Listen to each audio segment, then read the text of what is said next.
afternoon, everyone, and welcome to one of RVN's still on the newer side shows, What the Why with Barbara Ann. If you haven't seen us before, our show features conversations with diverse leaders from all walks of life about why they do what they do and how they figured things out.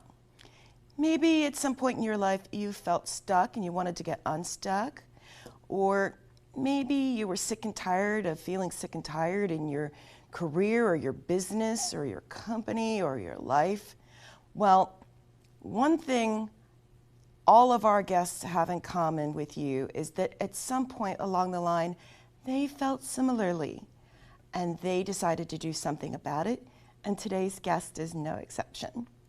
I'm super excited to have Marty Pack, founder and executive director and creative producer of Whale of a Tale Productions. Based in Ohio, so she is joining me via Zoom, Marty is an intellectual creative with a vision. Through academic and investigative research, she brings a level of compassion to tell an honest story. Her desire to educate fuels her drive to teach the underlying causes of marginalization and disinvestment. Marty's production of The Takeover of Testing was first to authentically show the marginalization of Black, Indigenous people of color, also now known as BIPOC, communities, using the eugenics policies of the testing movement. She was also one of, if not the first, to educate the community about the school-to-prison pipeline through this film. True to the documentary's investigation, we can see the devastation wrought by the destructive policies that were in place. And sadly, this film remains highly relevant more than 10 years later. Marty's second film, Maria's Story, Undocumented Violence, looked at an undocumented woman surviving an abusive marriage, gaining legal status, and achieving the American dream. It was used to educate social work students and the public at Governor State University, and the film is now used by the Archdiocese of Chicago's domestic violence outreach program to inspire the undocumented community to get help. Marty's background includes relationship building, production, teaching, and research. While raising 2 children on her own, she worked full-time and graduated summa cum laude with a self-directed bachelor's degree in communication and production. She then went on to earn a master's degree in political science, which is my undergrad, from Northeastern Illinois University, where she has done groundbreaking research on domestic violence through the lens of Catholicism. Marty has also studied public health and public affairs at the University of Colorado, though her most loved education was improv at the Second City in Chicago. Other roles Marty's held include teaching political science for Columbus State Community College, and she's also taught in the K-12 school system, and serving as a COVID investigator for the Grand County, Ohio Public Health through the COVID pandemic. As I already said, I'm super excited to have Marty join us by Zoom. So without further ado, please welcome Marty Pack to our show. So yay! So welcome. Thank you. Thank you so much for having me, Barbara Ann. I appreciate it. I'm so glad you're able to be join here. us. Oh, me too. I'm so as you know, and as those who've seen the show before know, we always ask, after reading all of these amazing things that our guests have managed to accomplish, I don't know whether or not you actually wanted to be a film producer when you were little. So please share with us, what was it that little Marty wanted to do when she was growing up? That is a great question. I wanted to be lots of different things. Growing up in a Catholic family, at one point I wanted to be a nun, if you can believe that, and a pilot, and an actress. And I think that all of those things that I tried and wanted to do really kind of put me on that crooked path to where I am now. Wow. It has been a crooked road. Mm-hmm. And sometimes, oftentimes those are the best journeys, right? Absolutely. So, and Absolutely. coincidentally, 2 of those 3 things I wanted to be when I was little.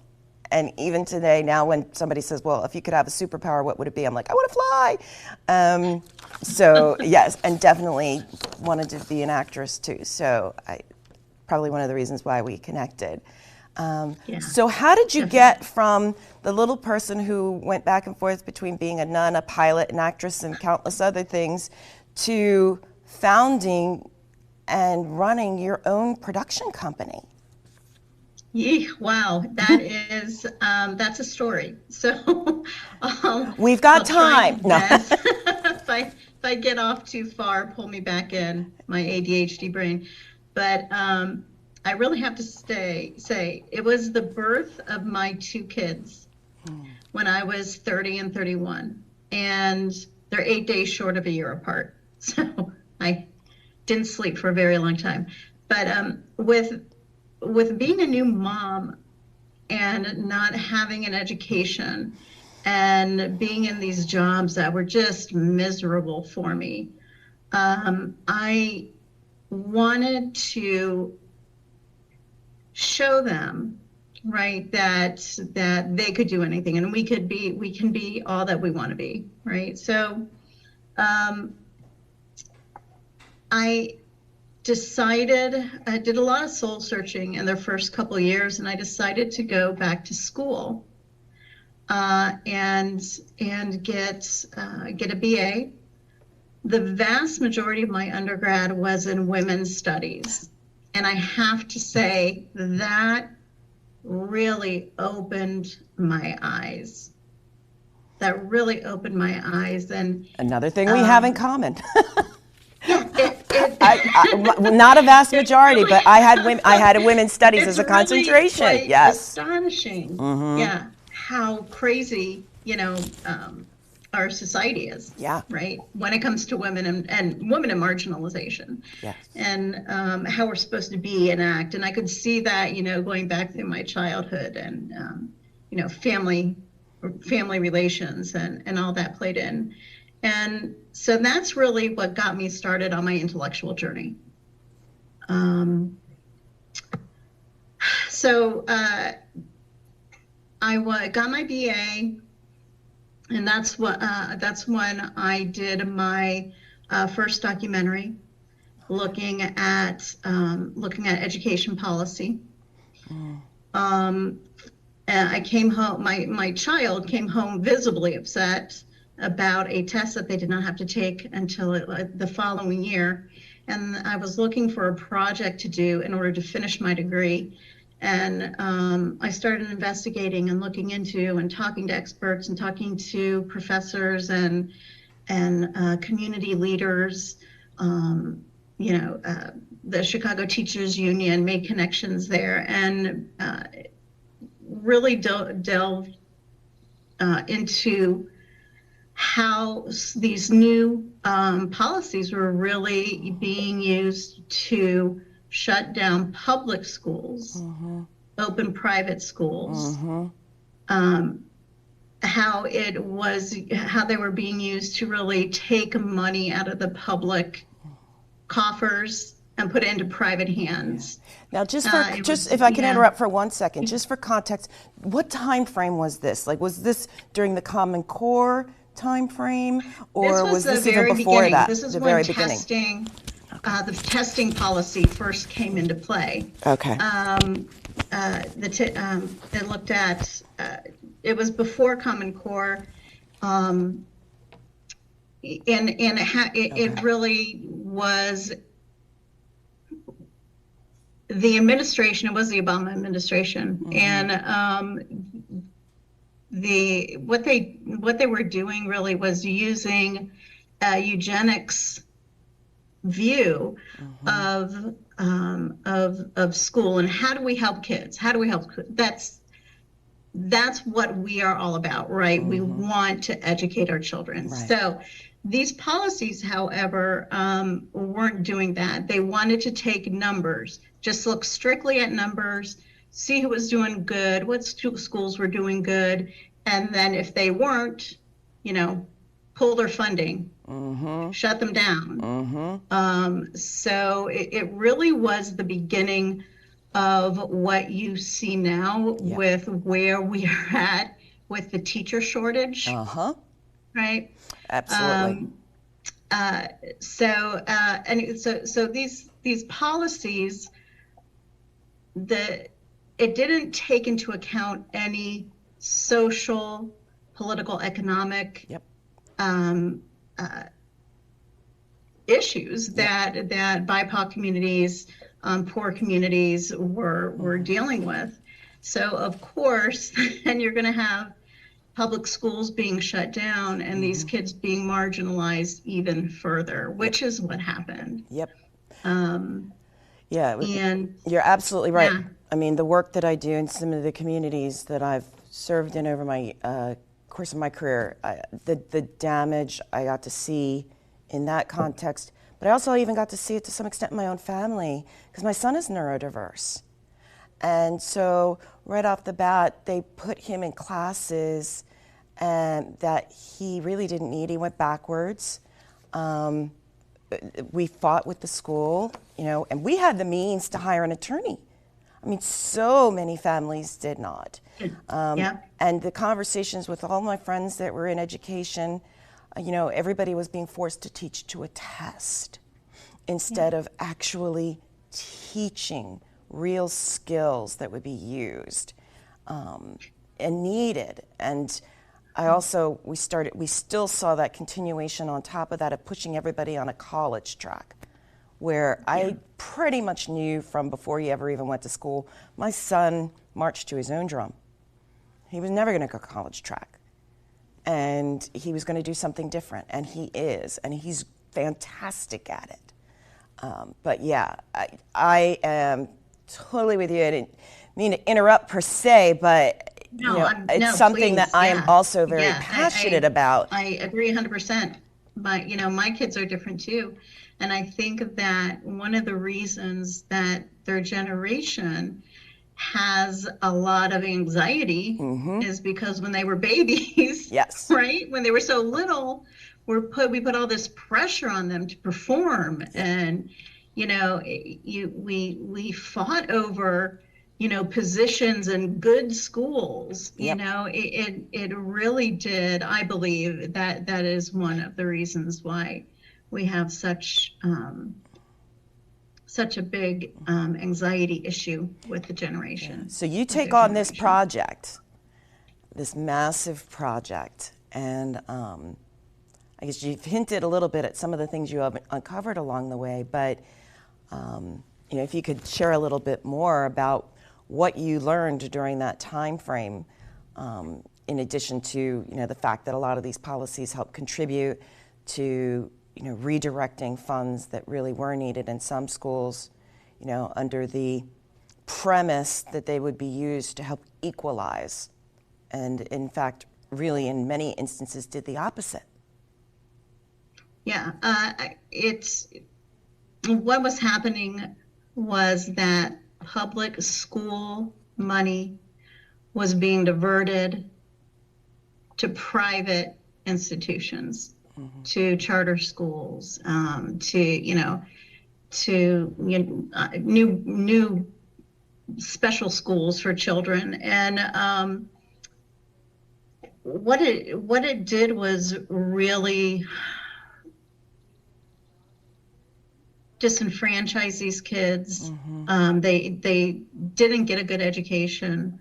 That money was, it was purposeful in that money being taken out of public schools and into private institutions. So I think that there are a lot of really, really great people who wanted to do something great for kids. Yeah. And said, oh yeah, we can do this. They really didn't understand the background of where that policy came from, or they didn't understand, consequences down the line what this would look like. And it really did contribute to so much racism. Yep. And and just devastated Black and brown communities. Agreed. So believe it or not, we're already due for a break. So we're going to take a quick break. Gosh, okay. I know, it goes quickly. So we're going to take break, and then we're going to come back and talk more about, how Marty's film was received, and then how she moved on to her next projects, and what she's working on now, and the importance of the work that she's doing as soon as we turn.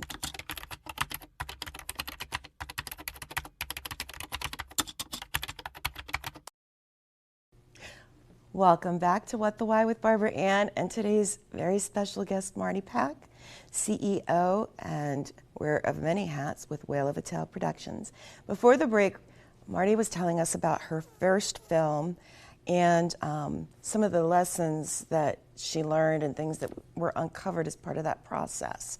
So I think right before the break, we were talking about what the policies, the unintended consequences of good people did to harm a lot of communities, and specifically brown and black populations and communities in areas that had experienced disinvestment.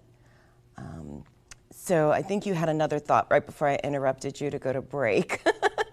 But oh gosh, I should get that thought back. I guess I think that there are a lot of people, very good people, who just really didn't understand that those policies would damage in quite an impactful way, and we can see that now with. Like, as an example, I was working K through 12.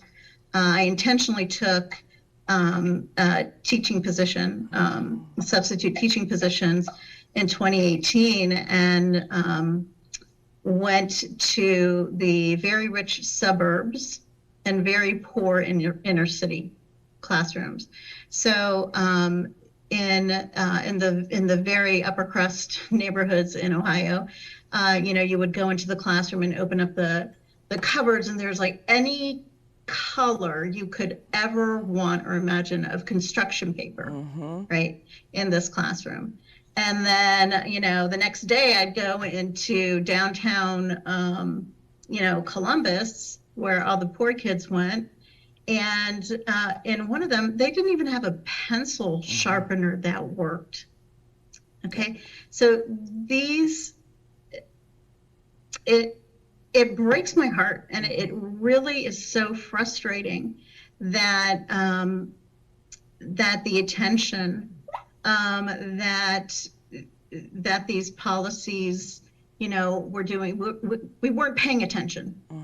Right, we weren't paying attention to these policies, and we tried to piecemeal, different things back in place. And so now you have shows like, what's the new show? Abbott Elementary. The teacher show that's on now. Abbott Elementary, which is across the bridge in Philadelphia, which, while funny, is a very realistic look at the struggles where teachers are paying for things out of their pockets in some communities. And they're trying to find creative ways to make their kids feel like they're not experiencing the disinvestment that has really affected the communities where they're from. It is very truthful. It's very truthful of what has happened. And, the teacher frustration, the teacher shortage, the looking at institutions as a business. It's not a business, right? This is about educating our populace to continue our democracy, right? We need smart people.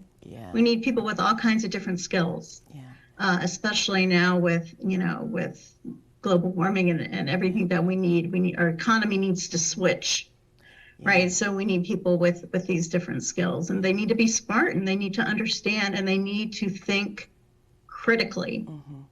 So they need to have emotional intelligence. These need to be back in the classroom now. Now. And an added level of that, something that I've been talking about a lot, even in my business, is trauma informed. They need to be that those who are working with these communities need to understand a trauma-informed approach or trauma-informed care, because we're not just talking about what's happened to individuals, we're talking about what's happened to whole groups collectively through these types of experiences and these even well-meaning policies and others that were intended to be hurtful that even preceded those. So this project has now actually morphed into more of a mission. You know, and I know we mentioned your second project on domestic violence in the undocumented community, and I really don't want to bypass it or minimize it, but you have another project that is very much connected to what you uncovered as part of your earlier work at looking at that marginalization within certain populations and communities. So if you could talk a little bit more about what you're doing now, because that's one of the ways we actually met.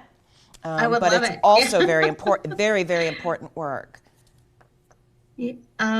Our project now, we are looking at health policy right now. We are looking at how COVID has marginalized even further, groups that never had great health care to begin with, right? So we're really delving into the aftermath of COVID and, long COVID survivors and people who have become bankrupt from having to pay for medical care. All of these things, we are going into Black and Brown communities, LGBTQ plus, immigrant workers, migrant workers, Native American, of course. We're going into all of these communities and interviewing individuals and having them tell their stories about how COVID has really affected their lives, specifically when looking at healthcare and insurance. Yes. Right. So what we want to do, we have a long and a short game. The short game is a 120-minute documentary looking at these different communities and getting that out to film festivals so we can start educating the public, because the public really needs to be informed about long COVID. Yes. And what that is going to look like, because it's going to be devastating. And I don't believe we are not prepared at all. No, we're not. Our public health and medical institutions are not prepared at all for this huge wave of disabled individuals that are coming towards us. And it is going to be devastating, and it is going to affect, of course, those marginalized groups the most. That's the short game, that 120-minute documentary. The long game is doing a docu-series for kids, 6th grade and up, looking at breaking up each segment into a different community and looking at education and looking at our healthcare system and the flaws and what we need and what we should be doing. And I want that to inform critical thinking skills, right? There'll be a companion lesson plan for teachers to use. And included with that lesson plan, in that lesson plan, I want to teach kids how to do research, how to do academic research. They grew up on the computer. They're great on the computer, savvy, but they don't know how to weed out all the garbage that's out there. They don't understand how that misinformation is coming at them and how to really get to good sources. And believe it or not, we are at time. And there's, I often say I want people to come back I really want to do a part 2 of this because there's so much more we didn't get to. So depending on what your schedule looks like, we may be seeing Marty very soon again because there's, again, so much more information about this that we really need to talk about because of the mass effect that this is going to have. And you're looking at somebody who is the face of long COVID, and you've also met Cynthia Adnig, who works closely with Marty, and she serves on their board. So, Marty, depending on when we can get you back, where can people find you? We are at Whale, WAIL, like in Scream, Whale of a Tale, TALE, like in fairy tale, TALE.org. And you can email me also, Marty at whaleofatale.org. We have a new website that's coming out very shortly. And I just want to give a shout out to Samanda Wilson, Steve Jones, Cynthia Adenig, John O'Malley, and Jenny Reed, who are our board and the plethora of advisory people that we have. Thank you so much, because I could not be here without you all. Yeah, and they are, I know some of them, and they are amazing people. And yes, definitely be on the lookout, because we're going to have Marty back to talk more about all of this. And thank you for the start of this, what I really do feel will be a first half of at least a 2-part conversation on this, and how your mission and the mission of many of us is to change what we're seeing out there, because the pandemic shined a spotlight. We knew things were broken, but the pandemic shined a spotlight on things at a whole new level. So I can already say we're going to have Marty back really soon. I will be back. But in addition to Marty, as I've mentioned in past episodes, I no longer announce the next week's guest. I just kind of generically advertise who's coming up. And some of those include Julia Gandy, CEO of Embodying Wellness, Bonnie Clayton, owner of The Web Chick, the tech geek with a creative streak, Anita Grace Brown, who's an author and yoga teacher at Groovology, Tom Drucker, CEO of Consultants in Corporate Innovation and a specialist in psychological safety.